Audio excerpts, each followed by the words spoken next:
안녕하세요. 좋은 아침입니다. 오늘부터 저희 교회에서는 영유아부부터 유치부, CM, 유트, 청년에 이르기까지 교회를 세워나갈 다음 세대들을 위해 말씀을 나누고 기도하는 시간들을 가지기로 했습니다. 성도님들께서도 따뜻한 사랑과 관심을 가지고 계속해서 함께 해주시길 부탁드리겠습니다. 오늘 본문 말씀은 창세기 16장 1절에서 16절 말씀입니다. 본문 말씀을 제가 봉독하겠습니다. 아브라함의 아내 사레는 출산하지 못하였고 그에게 한 여종이 있으니 애굽 사람이요 이름은 하갈이라. 사레가 아브라함에게 이르되 여호와께서 내 출산을 허락하지 아니하셨으니 원하건대 내 여종에게 들어가라. 내가 혹 그로 말미암아 자녀를 얻을까 하노라 하매 아브라함이 사레의 말을 들으니라.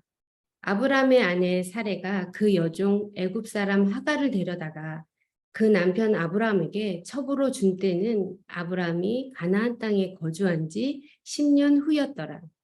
아브라함이 하갈과 동침하였더니 하갈이 임신하매 그가 자기의 임신함을 알고 그의 여주인을 멸시한지라. 사레가 아브라함에게 이르되 내가 받는 모욕은 당신이 받아야 옳도다.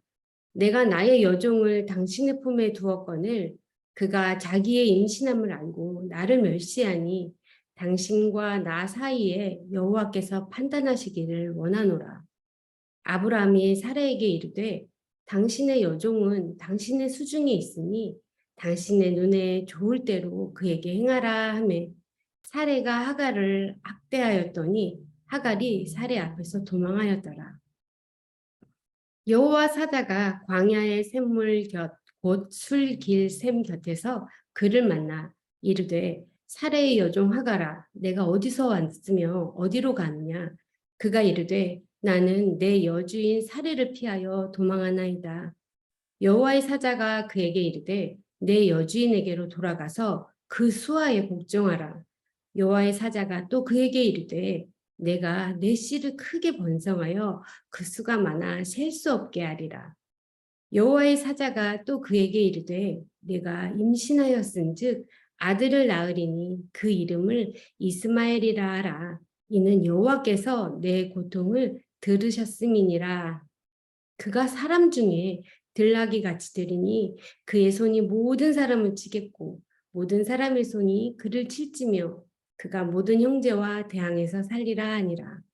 하갈이 자기에게 이르신 여호와의 이름을 나를 살피시는 하나님이라 하였으니 이는 내가 어떻게 여기서 나를 살피시는 하나님을 배웠는고 함이라.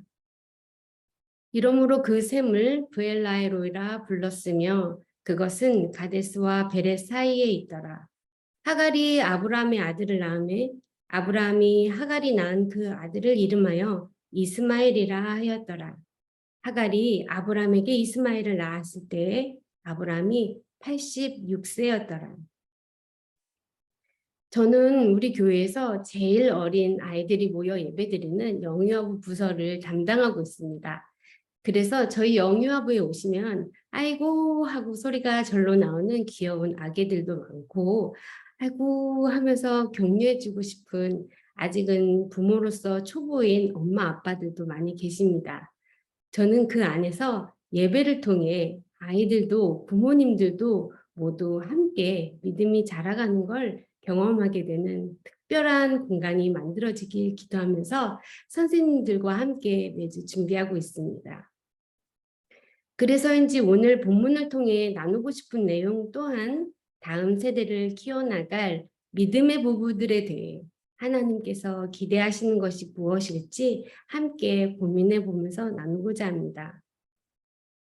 오늘 본문은 이전 15장 앞절에서 하나님께서 아브라함을 이끌고 나가 내 자손이 묵별과 같이 셀 수 없이 될 것이라는 것을 말씀해 주시고 그것을 믿음으로 받는 아브라함의 모습이 조명된 후에 이어지는 말씀입니다.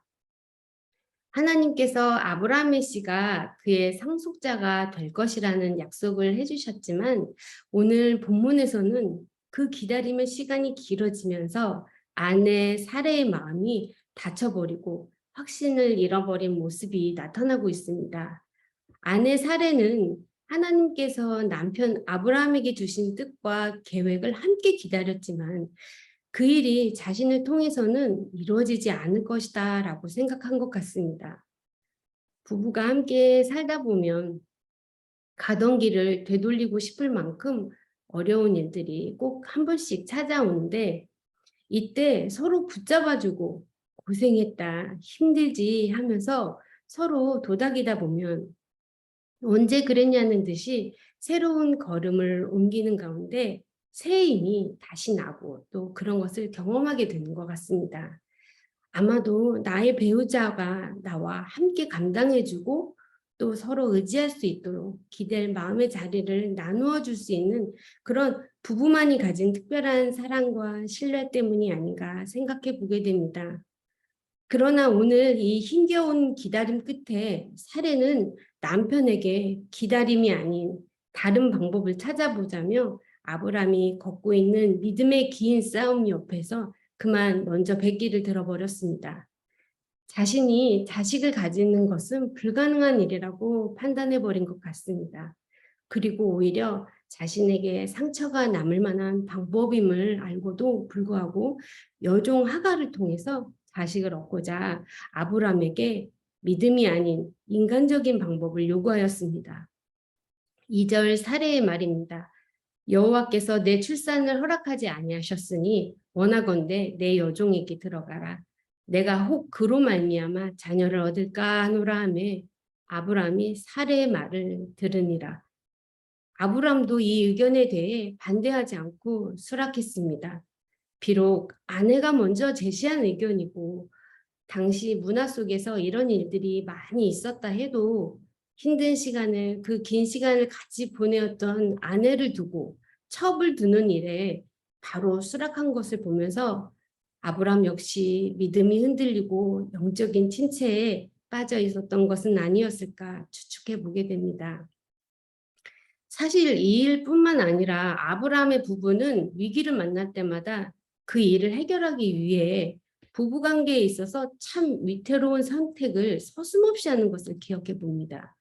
아브라함은 애굽에서 사례를 누이라고 속이고 바로에게 보내어 자신을 보호하려 하였습니다. 앞으로 나올 20장에도 또 비슷한 일이 일어납니다. 아브라함은 위험할 때마다 아내가 누이가 되게 하여 자신의 위험을 넘기고자 하는 방법을 사용하였습니다. 하지만 어찌된 일인지 말씀 안에서는 이런 심각한 일들을 겪은 이 부부 사이에 일어나는 일들에 대해서 갈등에 대한 일들이 언급이 되는 것을 볼 수가 없습니다. 오히려 이런 일이 생길 때마다 막으시는 것은 하나님이셨습니다. 하나님께서 적극적으로 개입하심으로 사례를 보호하시고 아브라함에게 돌려보내셨습니다. 아브라함과 사례는 하나님을 믿는 부부였지만 서로를 대함에 있어서는 참 미숙한 사람들이었던 것 같습니다. 하나님께서 짝지어 주신 부부는 위기와 고난도 믿음으로 그 운명을 함께 해야 합니다. 기쁨과 즐거움과 행복도 함께 하지만 어디 늘 그렇습니까? 슬픔과 위기와 고난도 늘 함께 찾아오기 때문에 그 모든 것에서 함께 해야 하는 관계입니다. 부부 중에 한 사람이 하나님을 놓치고 넘어지고 흔들릴 때 남은 한 사람은 하나님을 더욱 신뢰하고 붙들고 있어야 하며 유혹 앞에 있을 때에도 중심을 잡아주고 끝까지 힘이 되어주어야 합니다.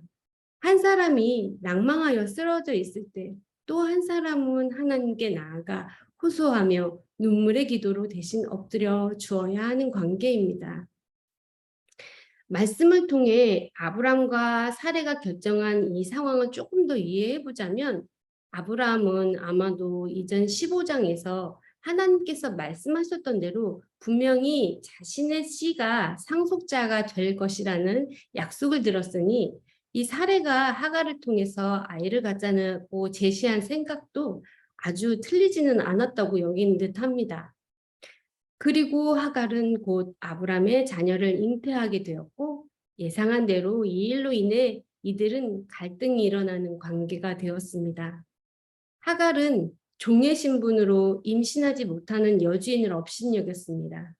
이에 분함을 느낀 사례는 자신이 자식이 없어 받는 이 멸시를 아브라함이 받아야 한다고 원망을 아브라함에게 돌렸습니다. 그리고 그 분노는 하나님에게까지 올라가 자신을 판단해 주실 거라고 주장하며 하갈에게 분노하였고 학대하였습니다. 이 모든 일의 중심에 아브라함이 함께 있었지만 사례가 원하는 대로 하게 해주는 것처럼 말하면서 사례에게 이 상황을 전부 맡겨버리고 그만 물러나 버리는 행동을 취하였습니다. 6절입니다. 아브라함이 사례에게 이르되 당신의 여종은 당신의 수중에 있으니 당신의 눈에 좋을 대로 그에게 행하라. 이로 인해 하갈은 아브람과 사레의 계획대로 아이를 잉태하였음에도 불구하고 아브람의 보호는커녕 사레로부터 학대를 받고 도망하여야 하는 안타까운 상황으로 변해버렸습니다. 저는 여기서 이들과 비슷한 상황 가운데 놓여 있었지만 다른 모습을 보여주는 한 부부를 소개해드리고 싶습니다. 선지자 사무엘의 부모 한나와 엘가나입니다. 엘가나도 두 아내가 있었고 그중 한나는 임신하지 못하는 오랜 서름과 고통 가운데 있었습니다. 이미 자녀가 있는 다른 아내 분인나는 툭하면 한나를 괴롭혔고 한나는 너무나 마음에 깊은 상처를 받고 있었습니다. 분인나가 괴롭힐 때마다 하나님 앞에 나와 엎드려 그 원통함을 눈물로 토설하는 모습이 사무엘서에서 나오고 있습니다. 그런데 이때 남편 엘가나의 모습이 참 인상적입니다. 그는 뒷짐지고 물러나 있지 않았습니다. 괴로워하는 아내 한나를 진심으로 걱정하여 주었고 자신이 10아들보다 낫지 않냐는 따뜻한 말로 아내를 위로하였습니다. 한나는 자신을 걱정하고 살펴주는 남편의 위로에 힘을 얻었고 자신에게도 자녀를 허락하여 주시길 소망을 놓치지 않고 하나님 앞에 나아가 간구했습니다. 하나님께 소망을 두었고 기도하며 엎드렸습니다. 그렇게 사무엘은 기도하는 어머니, 그 어머니를 사랑하는 아버지에게서 축복을 받으며 태어났습니다. 오늘 본문으로 돌아가 믿음으로 자녀를 기다리다가 어그러진 이들의 안타까운 상황을 보면서 이 사건에 다시 개입하시는 하나님을 보게 됩니다. 하나님은 먼저 여종 하갈에게 하나님의 사자를 보내셨습니다. 하갈이 비록 주인의 은혜를 입지는 못하였지만 다시 애굽으로 돌아가는 것을 선택하지 않도록 광야의 샘물 곁 수르샘 곁에서 하갈을 만나 주셨습니다. 그리고 하갈의 잘못된 행동을 바로잡아 주셨습니다. 아이를 갖지 못하는 여주인의 슬픔을 살피지 않고 없이 여겼기 때문입니다. 또한 아브람과 사레가 경홀히 여긴 생명, 태중의 아기도 축복하시며 살펴주셨습니다. 하갈은 하나님을 찾고 구하는 방법도 모르는 애굽 출신 사람이었습니다. 오히려 하나님을 믿는다는 주인들에게서 자비와 은혜도 구해보지 못하고 도망쳐 나왔기 때문에 그저 막막하고 두려움이 가득한 상황이었습니다. 그런 버림받은 하갈을 보호하시는 참 주인은 따로 계셨습니다. 그분은 축복받지 못한 뱃속의 아기를 이스마엘이라는 이름을 붙여주셨습니다. 이제 하갈에게 있어서 뱃속의 아이는 힘겨운 짐이 아니라 자신을 살펴주시는 하나님의 은혜의 선물이 되었습니다. 애굽 출신 하갈은 고향 애굽이 아닌 자신을 살펴주시는 하나님이 계신 삶의 자리로 돌아가게 되었습니다. 아브람은 후에 태어난 아이의 이름을 이스마엘이라 불렀습니다. 11절에 그 이름을 이스마엘이라 하라. 이는 여호와께서 내 고통을 들으셨음이니라. 이렇게 말하는 하갈의 고백입니다. 네, 이스마엘의 이름은 하나님께서 하갈의 고통을 들으셨다는 의미입니다. 아브람은 하갈에게서 태어난 아들 이스마엘의 이름을 부르게 되었을 때 이스마엘과 하갈을 살피시고 계셨던 하나님 앞에 온전하지 못했던 자신의 선택을 다시금 돌아보게 되었을 것입니다. 하나님께서는 믿음이 온전하지 못하여 넘어지는 자녀의 연약함과 고통의 문제들을 놓치지 않으시고 함께 살피시고 돌보십니다. 사람의 눈으로는 하나님께서 약속을 얼마나 신실하게 이루어 가시는지 잘 볼 수가 없어서 자꾸만 의심이 생기고 놓치고 실수하지만 하나님은 그 가운데 일어나는 작은 문제 하나까지도 놓치지 않고 살피시고 계신다는 것을 말씀을 통해 깨닫습니다. 저는 오늘 아브람과 사레 부부의 모습을 깊이 묵상하면서 다음 세대를 양육하는 저와 우리 부모님들이 준비되어져야 할 것이 있다면 무엇일까 생각해 보았습니다. 무엇보다 부부가 서로 사랑하고 신뢰하는 관계 안에서 믿음을 잘 지켜나갈 수 있도록 서로가 붙들어주는 것이라고 생각합니다. 서로 사랑하는 부모에게서 아이들은 안정감을 가집니다. 아이들의 얼굴은 또 얼마나 밝게 빛이 나는지요. 모든 것을 흡수하고 배울 에너지가 넘치는 아이들로 준비되어집니다. 제가 이번에 여름에 VBS와 썸머 캠프를 참여하면서 제일 기억에 남는 것은 매일매일 많은 아이들의 얼굴을 만나보게 되는 것이었습니다. 오후 프로그램이 끝나면 부모님을 기다리는 아이들의 얼굴에 지친 기색이 가득했다가도 또 환한 미소로 달려와 반겨주는 부모님을 만나면 어느새 보석같이 환하게 아이들의 얼굴에 생기가 돌고 밝아진 얼굴로 신나게 집으로 돌아가는 모습을 보았습니다. 아이들의 교사는 부모라는데 이런 아이들이 부모님의 믿음을 통해 신실하신 하나님, 살펴 보호하여 주시는 하나님을 알아가고 배우며 자라가게 된다면 앞으로 교회를 이끌어갈 다음 세대를 통해 교회의 미래도 하나님의 보호하심 가운데 소망과 부흥을 꿈꿀 수 있다고 확신합니다. 우리 아이들이 믿음의 다음 세대로 하나님 안에서 자기의 길을 정하고 분별할 줄 아는 지혜를 배우기를 원하신다면 먼저 하나님을 붙들고 절대 놓치지 않는 부모님의 강단 있는 믿음을 보여주십시오. 모든 사람이 원하는 세상에서 만족할 만한 길이 아닌 하나님이 원하시는 길을 선택하였다면 기쁘게 지지해주고 마음껏 축복해 주십시오. 실패하고 낙심하여 한없이 위축되어 있을 때 하갈을 보살피신 하나님의 그 사랑으로 보듬어 주시고 다시 일어나 자신의 길을 걸어가도록 힘을 주십시오. 다음 세대 아이들이 받게 될 영적인 축복은 멀리 있지 않습니다. 영적인 축복은 늘 믿음으로 굳건하게 서서 하나님을 의지하고 있는 부모를 통해 흘러간다고 믿습니다. 그리고 그러한 가정을 통해 임하시는 하나님이 직접 보호하고 살펴주시고 계신다는 것을 말씀으로 깨달으며 오늘 말씀을 마치겠습니다. 기도하겠습니다.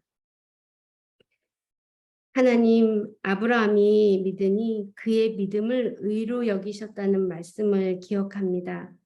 그럼에도 불구하고 이 아침 아브라함의 연약함을 보게 하시고 그의 가정이 겪을 수밖에 없었던 갈등과 어려움을 묵상하게 하십니다. 저희들도 연약한 인생들이라 때로는 사랑하는 배우자를 실망하게 하기도 하고 힘들게 하기도 하며 자녀들을 온전히 품지 못하여 아이들이 믿음이 아닌 세상의 방법으로 나아가는 것을 쉽게 허용하기도 하였습니다. 하나님, 우리의 연약함을 너무나 잘 아시니 우리가 미처 보지 못하는 것을 놓쳐버리는 것들을 하나하나 하나님의 은혜로 돌보아 주시길 간구합니다. 그래서 우리 가정이 하나님의 은혜로 굳건하게 세워져 가는 것을 경험할 수 있도록 도와주시옵소서. 하나님, 허락하신 배우자와 함께 믿음을 놓치지 않고 엎드려 기도하는 부모가 되게 하시고 사랑함으로 자녀들을 돌보게 하셔서 우리 자녀들이 이 세상에서 믿음으로 승리하는 삶이 어떤 것인가를 하나님께서 예비해 주신 은혜를 통해 경험하며 살아가도록 지켜 보호하여 주시옵소서. 예수님의 이름으로 기도했습니다. 아멘. 함께 기도할 기도 제목을 나누겠습니다. 첫 번째, 오늘 말씀을 기억하시면서 우리 다음 세대 자라나고 있는 우리 세대들을 기억하면서 우리 교회 안에 믿음으로 자라가고 있는 다음 세대들을 같이 생각해 주십시오. 그 아이들이 먼저 가정 안에서 부모님의 사랑을 충분하게 받을 수 있도록 각 가정들이 먼저 회복되는 하나님의 역사가 있게 해주시길 같이 소망해 주셨으면 좋겠습니다. 그리고 더불어 이 아이들이 교회 학교를 통해 준비된 믿음의 선생님들과 함께 예배 안에서 기쁨과 만족을 풍성하게 느낄 수 있도록 부서별로 하나님의 은혜가 가득 임하기를 함께 기도해 주십시오. 두 번째, 우리 교회가 말씀과 제자, 선교의 비전을 이루어가기 위해서 준비하고 시행하는 많은 프로그램이 있습니다. 만남과 교제가 이루어지는 곳곳마다 넘치는 사랑의 교제와 나눔이 있게 하셔서 성도님들 삶 안에 믿음으로 풍성한 열매들이 맺어지는 영적 축복이 임하기를 소망합니다. 마지막으로 우리 교회 안에 한화 중에 어려움을 겪고 계신 성도님들이 계신데 그분들과 가족들에게 하나님의 따뜻한 위로와 치료의 손길들을 통해 회복을 예비해 주시며 또 삶 가운데 힘겨운 고난을 통과하는 성도님들이 있다면 말씀을 붙들고 이겨낼 담대함을 주시고 하나님의 따스한 은혜가 충만하게 임하시길 함께 간구해 주십시오. 다 같이 함께 기도하겠습니다.